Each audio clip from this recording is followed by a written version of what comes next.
Hi folks, welcome to week number 3 of Interpersonal Communications online for summer of 2013. I hope you all are doing well and kind of getting into the swing of the way that our schedule is laid out. Hopefully you are doing well and keeping up with your quizzes. Please do let me know if you're struggling at all with the quizzes. They do kind of come fast and furious here during the summer semester, so please take the time to prepare. Make sure that you're using those PowerPoint slides as your notes. Make sure that you're printing out those vocabulary worksheets and filling them out. It really is a matter of just putting the time and effort into preparing for each of the quizzes. I have been keeping kind of track of how folks are doing, and my gosh, folks, you are doing great. The quiz scores seem to be just really, really good. So keep up the good work on those. And again, if you're not doing as well on your quizzes, remember, the definition of insanity is to keep doing the same thing over and over and expecting different results. So if you've taken the first couple of quizzes and you didn't do as well as you'd like, please kind of reflect and think about how you are preparing for the quizzes. And maybe you just need to spend more time in the material. Maybe it's not enough just to do the PowerPoint slides with notes and do the work in the vocab worksheets. Maybe you really need to spend some more time in the reading part of it. But if you're not doing well, make sure that you try to switch it up and try to do something different so that you are doing well. The quizzes are half of your grade, so please do take them seriously. Okay, so as we look ahead to to week number 3, note that we do not have any assignments due on Monday. We only have assignments that are due on Friday, June 21st. And we're going to be focusing on chapters 3 and 4 this week. Chapter 3 is verbal communication or language, and chapter 4 is nonverbal and mediated communication. So the first thing you'll need to do for this week is to make sure, of course, that you've read chapters 3 and 4 and that you've done your vocab worksheets and you've taken notes. And then the next thing you need to do, and this is what you'll spend the bulk of your week working on, is doing the instruction manual paper that is due on Friday the 21st. And this instruction manual is your first actual paper that you're going to submit into the Dropbox. Please make sure, and I know most of you practiced this with our extra credit that was due the extra week, but please make sure that you are comfortable using the Dropbox. If you have any questions, please let me know, and also know that under content there is a document that explains step by step how to Dropbox a paper for our course. The key is to make sure that you create the document in Word or save it as a rich text format document. And then make sure that once you upload it into the Dropbox that you go back and you just double check and make sure that it is actually there. Once you upload a document into the Dropbox, you should be able to go back and look at it and know for sure that the paper is there. All right, so the paper itself, what you're going to do is you're going to write a 2 to 3 page paper that's double spaced that is an instruction manual that you would give to someone, a relational partner, in some sort of setting. So the first thing you need to do is decide if you're going to write an instruction manual for, example, a romantic partner. Are you going to write an instruction manual for a coworker, for a brother or sister, for your boss? So it needs to be written to a specific relational partner.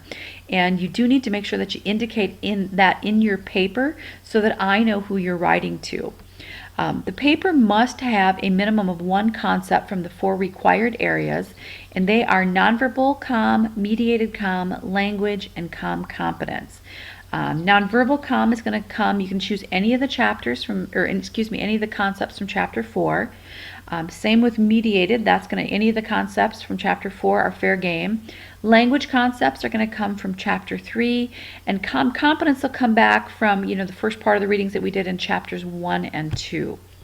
So for a minimum of your 4 concepts that you apply in your paper need to come 1 from each of those areas.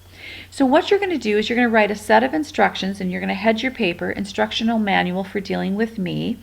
And what you're going to do are have 6 separate sections to your paper.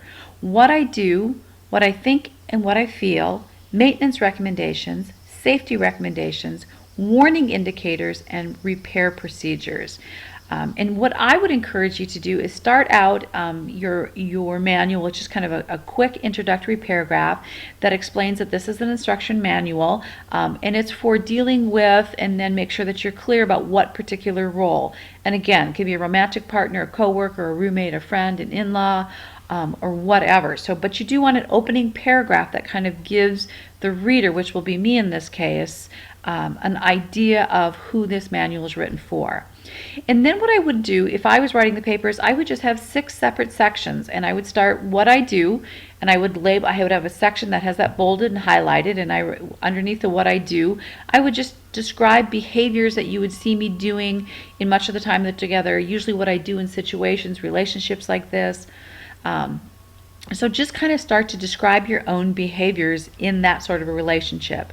Making sure, again, folks, so that we go back here and that you are analyzing those behaviors with at least one concept from these 4 areas.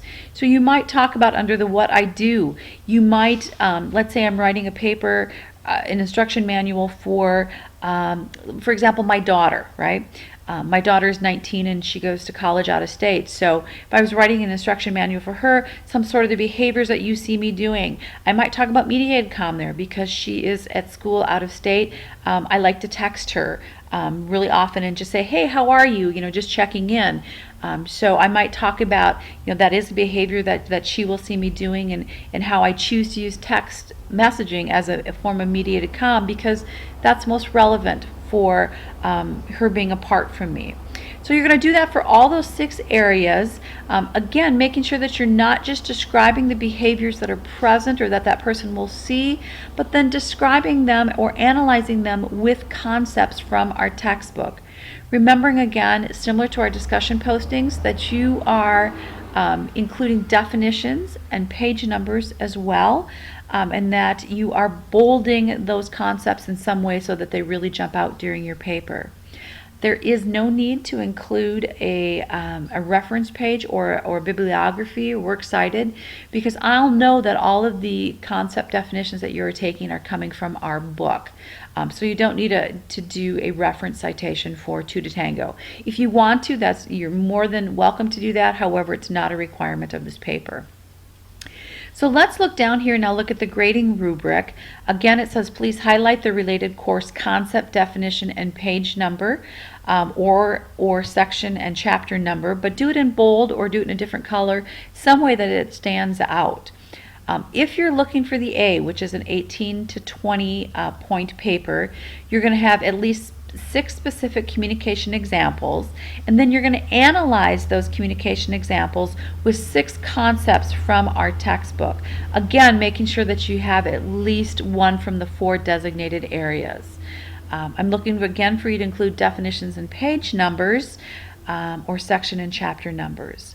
Really, though, what I'm looking for when I look at the actual writing is that you not only, explain the specific communication examples of your behavior and that you include those 6 concepts, but you explain how and why those concepts relate to your behavior. It's not enough just for me to say, if I was writing this paper to my daughter, that you'll see me using mediated communication, specifically text messaging, to keep in contact with you because you're living out of state 9 months out of the year, but then to go a step further and actually discuss then this mediated communication, how it affects our relationship, how it's relevant. So I want you to go beyond just identifying the related concept, but explain how and why this concept relates. And that's where that demonstration of ability to apply course knowledge and information really comes into play. It's not enough for you to just be able to demonstrate that you understand this is mediated comm, but then to be able to then talk about how mediated comm then affects this type of communication. So that's what I'm looking for an A paper. Again, a minimum of 6 specific communication examples that are analyzed with 6 concepts from our textbook, at least one from the 4 designated areas, making sure to include definitions and page or chapter section numbers. And then again, the real important part is to make sure you explain how and why each of these concepts relate to the communication examples that you've included. So that gives you hopefully a pretty good review of the assignment that is due next Friday. If you have any questions, please let me know. Again, I am more than happy if you get the first section done or if you get the whole paper done and you want me to take a look at it. I am happy to do that. I will ask, though, that you email me your rough draft by Wednesday so that I have a day or so to take a look at it, give you some feedback, and get it back to you in enough time for you to make some changes and then Dropbox it by Friday the 21st. So if you could just make sure that if you do want me to take a look at your paper, that you email it to me by Wednesday. I am happy to do that. So hopefully this is something that you will enjoy and you will spend kind of the time and the reflection piece to really kind of think about what your communication behavior is about. And this assignment is really meant to increase your self-awareness. So hopefully you'll take the opportunity to do that. Just some kind of general course notes before I wind up this week's YouTube video is, again, I want to encourage you to keep up your good work on the quizzes. And again, if you're not getting the scores that you want, please shake it up a little bit, do something differently so that you try a different testing strategy or quizzing strategy. Keep emailing with me. That's what I'm here for. I love to hear from you folks, especially if you have questions or concerns.